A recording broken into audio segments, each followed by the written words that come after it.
Today on Energy Contact, what is your mind and where is it? We know what it is to make up our mind, but what is our mind made up of?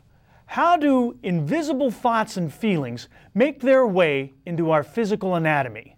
And how do they cross that border between energy and mass? Well, if you don't mind, today we'll look at the physical building blocks of our thoughts, feelings, and beliefs. It's coming up right now on Energy Contact.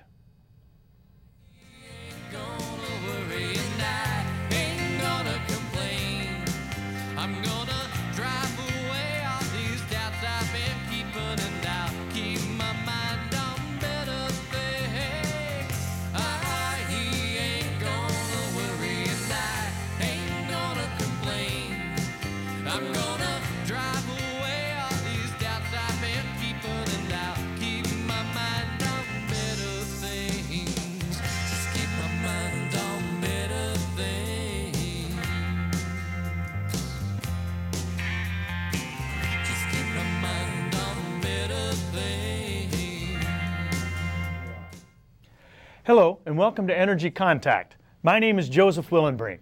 Thank you for joining me today, and thank you to the production staff here in the studio for helping me get my message out to you. Energy Contact is a series I'm presenting as a public service. It's about attaining perfect health, growth, happiness, self-improvement, and realizing your full potential. It's designed to present you a new way of seeing yourself and seeing the world around you. We're talking about things that have to do with making an energetic contact with yourself internally and with your environment. There's no difference between body, emotion, intellect, ego. There's no difference between mass and energy. We love to categorize, to parse all these things out, but there's no difference. And really all that health and self-improvement, they all take place where we start putting those things together, where we do just the opposite of what we're trained, where we make energetic contact between that unseen whatever and our physical self. We're presenting on these programs a brand new paradigm that is thousands of years old. We're presenting extraordinary topics for ordinary people. And let's move right ahead with that, and let's bring up our first slide. Everyone please understand that I am not a doctor. I have no intention of being one. This show is not a medical advice show, and if you're looking for medical advice, you are in the wrong place. I might call myself an energy healer, a chakra healer, so might you, but state, federal, and local governments absolutely do not. There's important information on this slide. We're going to leave it up here for a couple of seconds so you can read it with all awareness. And when you've got it down, if you would, please locate a pencil and paper. Here's why. At the end of this show, we're going to run some credits. And on those credits, there's going to be contact information for me. I invite and encourage you to contact me. I hope you will. But in order to do so, you're going to need that contact information. Now, there will be plenty of time to read it and jot it down at the end of the show. The only thing there won't be time for is to get up and start looking for your pencil and paper. So please do that now. All right, let's come back up here. Today's show is show number 36. If you're tuning in for the first time today, thank you and welcome. I'm glad you're here. I think you will be too. These shows are sequential, so if it's your first time, we'll be presenting things today that we've introduced and explained on previous shows. There'll be some ramp-up time, some up-to-speed time that you may have missed out on. But I'm doing my very best to make each show have great value on a standalone basis as well. And I think there's plenty to get out of this show. Now, if it is your first time and what you see piques your interest, then I invite and encourage you to look for previous shows airing at later times. They'll be back on either here on this channel or perhaps in the different cable areas where your friends live. And if you'll look for them, I'll appreciate it. And finally, it's time for me to introduce my co-host, the brains of this outfit. This is Slim. Since we're investigating what it is that energy contacts in the physical self, we have to know something about a couple of things, don't we? We have to know about energy, and this show is certainly about energy. But that energy is an abstract concept, is worthless to us. We don't get any value from energy until we understand what it is that the energy contacts. Slim's here to help us understand that. Remember, a body without energy is a corpse. An energy without a body, it might be a number of cool things, but it's not human. All right, let's move forward. Previously on Energy Contact, we have been discussing the body intellect, haven't we? We've been discussing it at length. The body intellect and the anatomy it builds. We've seen how the same materials in our brains that we think of as brain things that give us memory, logic, intellect, recall, all of those things that we think of as brain functions, they are in fact in every single cell of our body. So we have seen how that body intellect is what builds us. We've seen how thought builds anatomy. We have seen that we have a separate and independent brain in our body and a parallel nervous system too, neither of which did the best scientific minds know anything about until 1970 or so, even though old mystics and old yogis have known about it for millennia. We have learned that we're composed out of completely identical atoms. We've learned that we have internal forces that animate us, that make us something other than a corpse, and external forces that act upon us, that push and pull us around a little bit. And we've learned that somehow all of these things are able to tell us something about how we feel the way we feel, something about our mind. And our mind, which is vastly different than either of our brains or either of our nervous systems.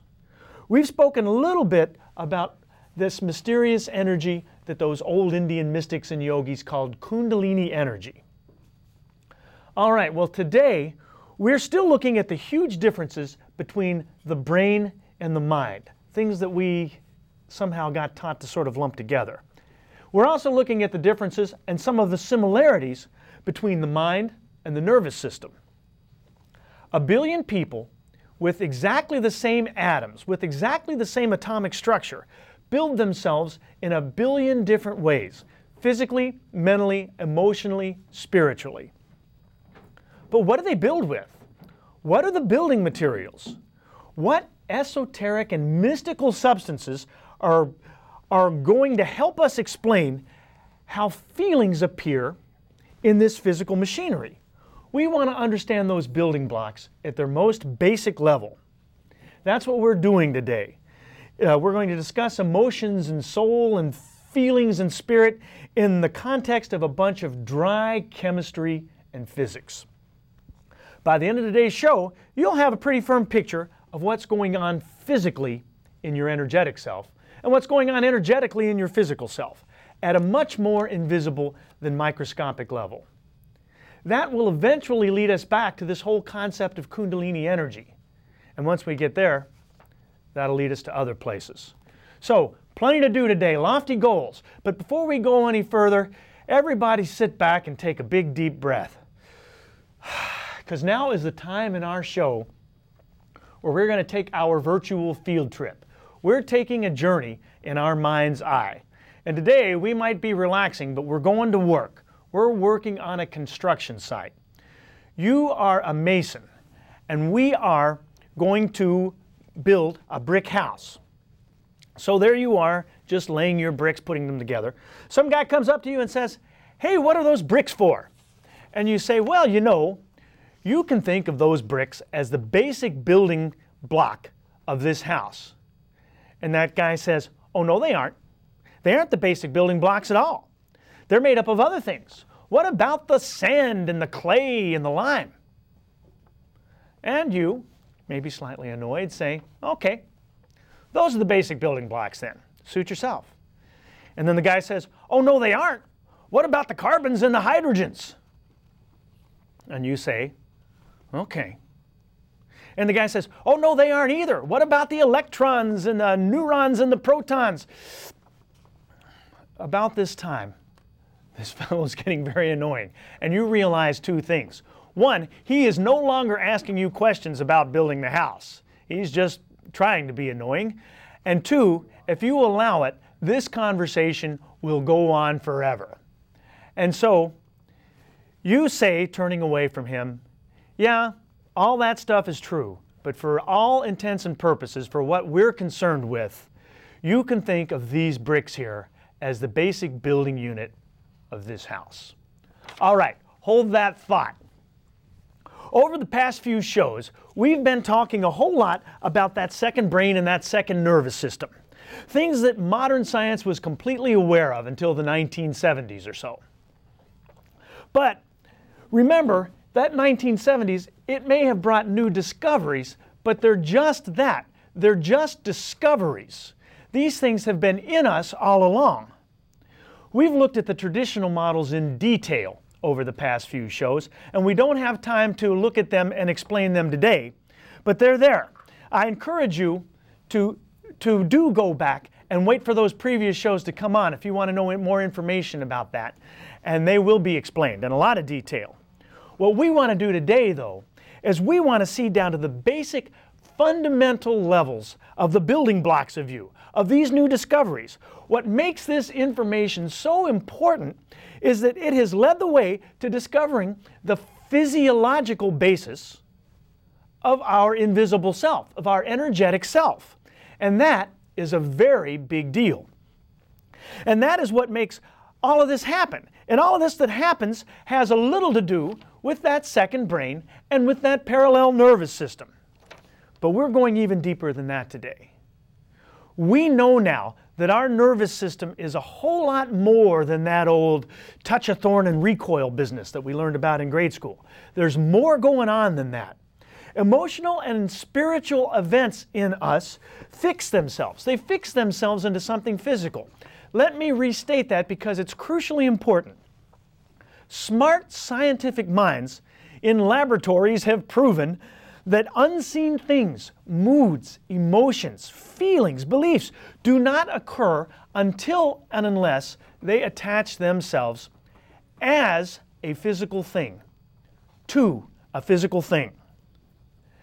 Those guys have observed in us molecules that they have named receptors and ligands, which interact in us. And when those receptor-ligand interactions take place, they change us. They make us move, act, react, think. And more importantly, perhaps, they make us feel. They make us feel in every sense of the word. And all of that is going on in you and I right now at the rate of millions of reactions per second and all over our bodies. We've been talking about these ligand and receptor actions and reactions over the past few shows. Both ligands and receptors are just chains of amino acids. And those amino acids are the bricks that we're interested in today. They're the construction units of the physical structure of our unseen, energetic, feeling, thinking, emotional self. But before going into more detail about all of that, we want to review for a second a little bit more about those ligands and receptors. These are the missing links that were discovered in the 70s, really. The missing links between our physical self and our energetic self. All right, so receptors are just molecules. They're just big specialized protein. There's thousands of them on every neuron, every nerve cell of our body.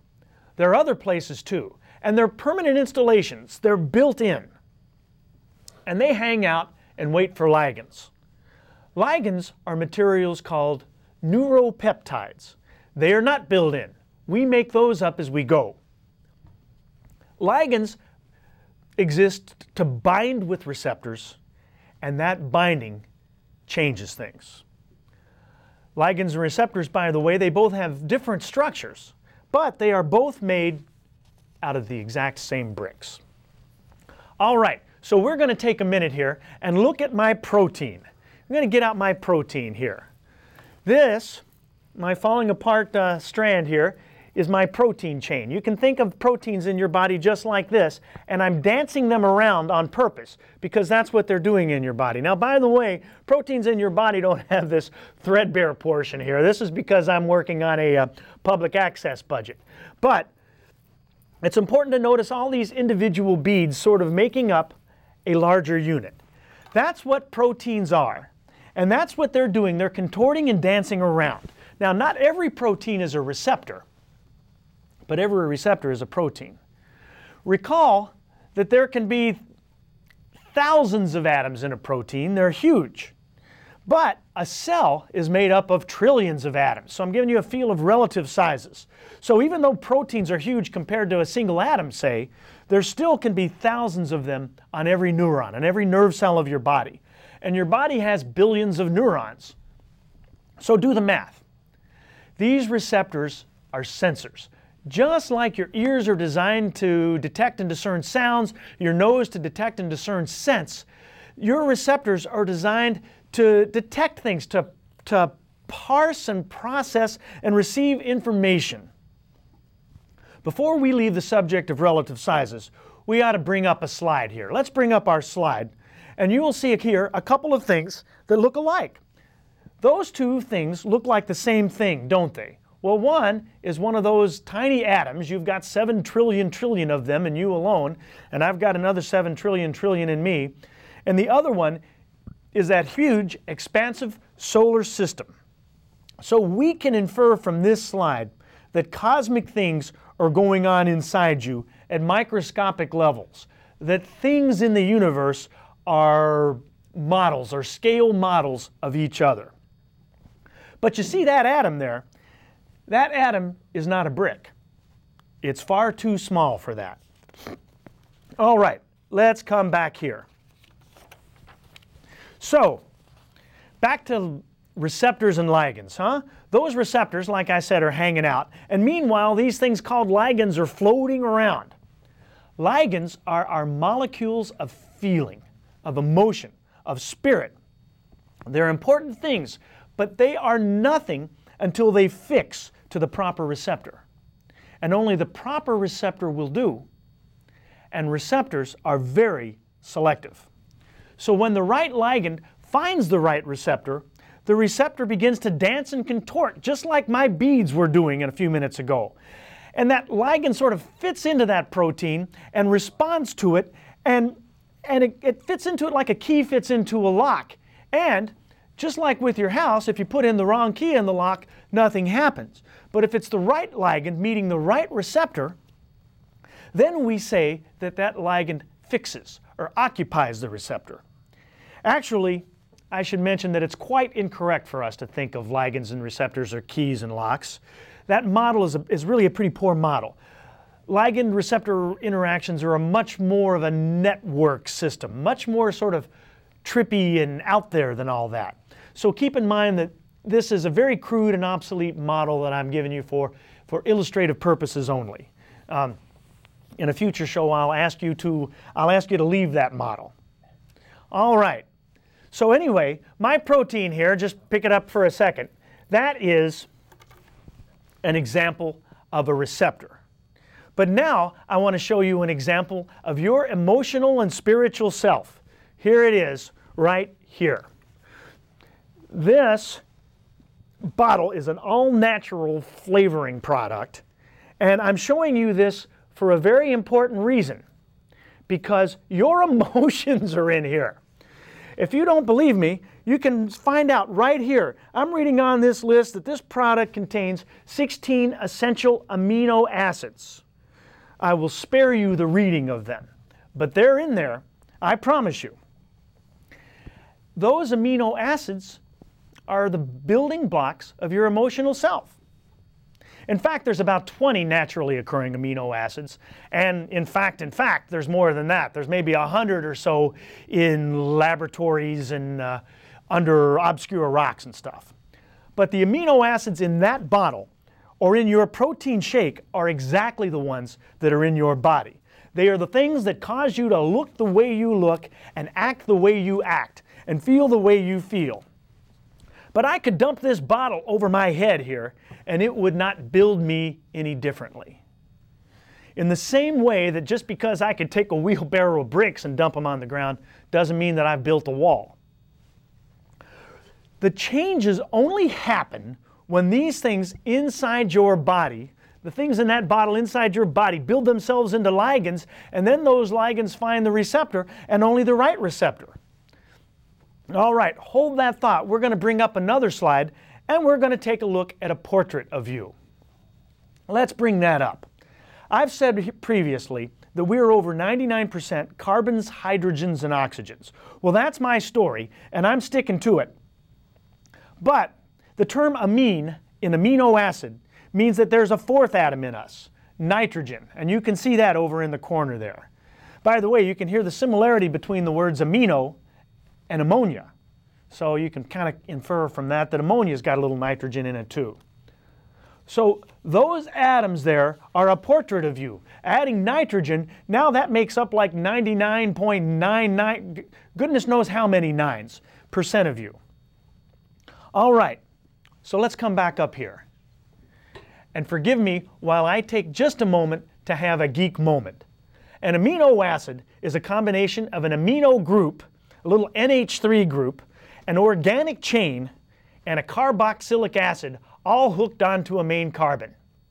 All right, forgive me, I'm back. I'm over it. If you didn't understand what the heck I was talking about, it's all right. But what you do want to know is that the amino acid, it's the brick that our entire physical, emotional, energetic lattice work is composed of.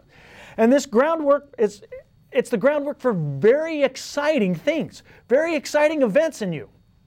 Unfortunately, for some very depressing ones too.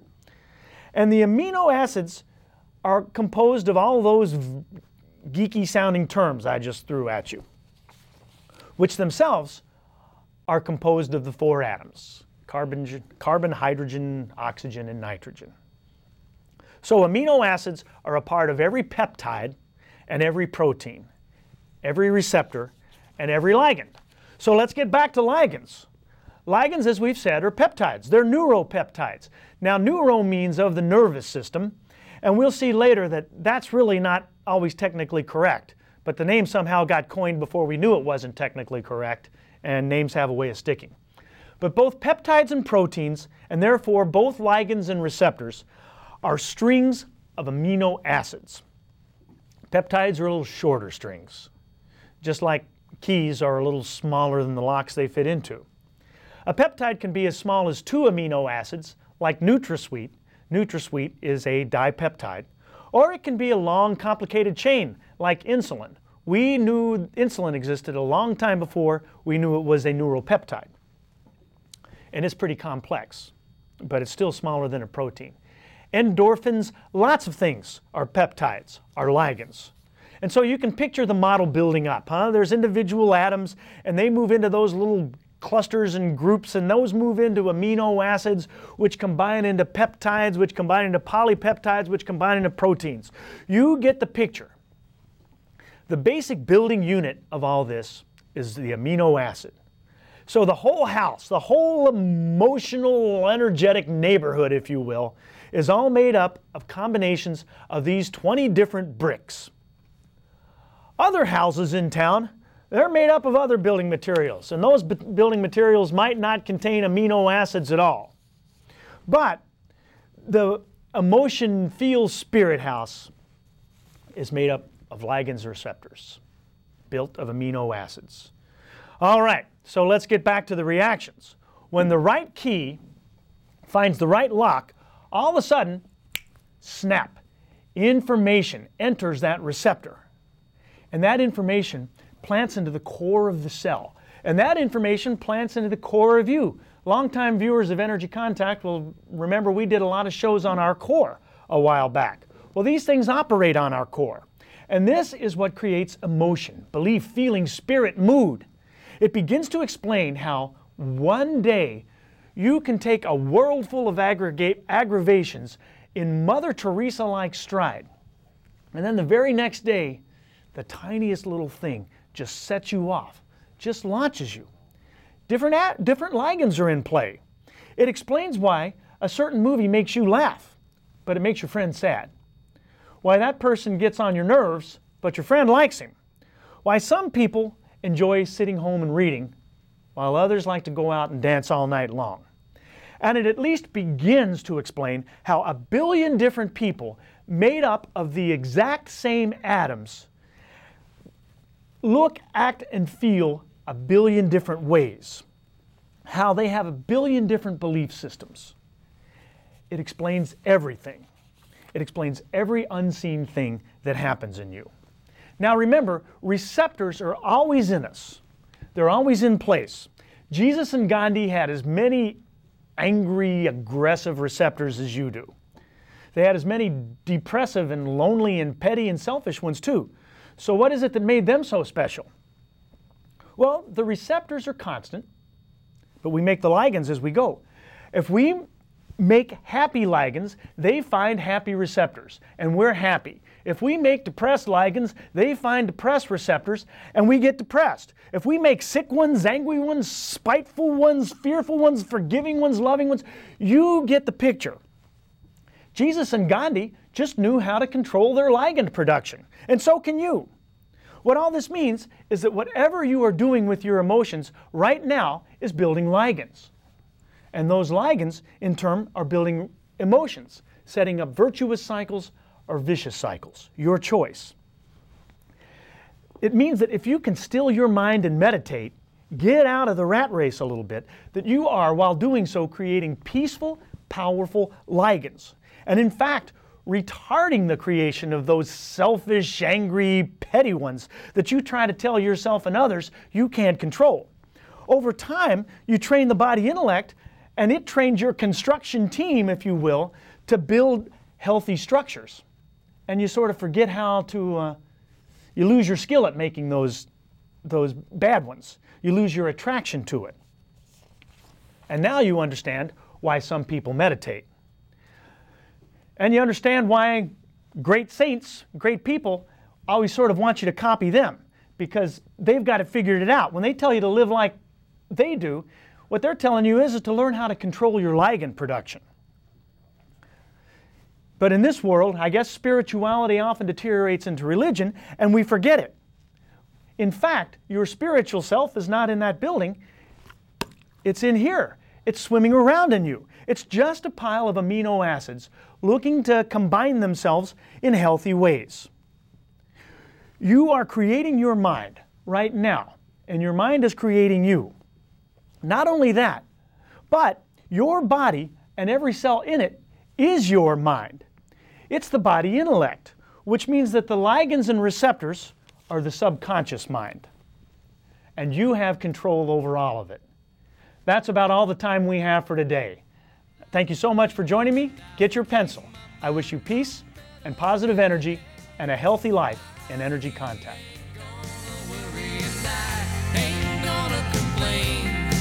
I'm gonna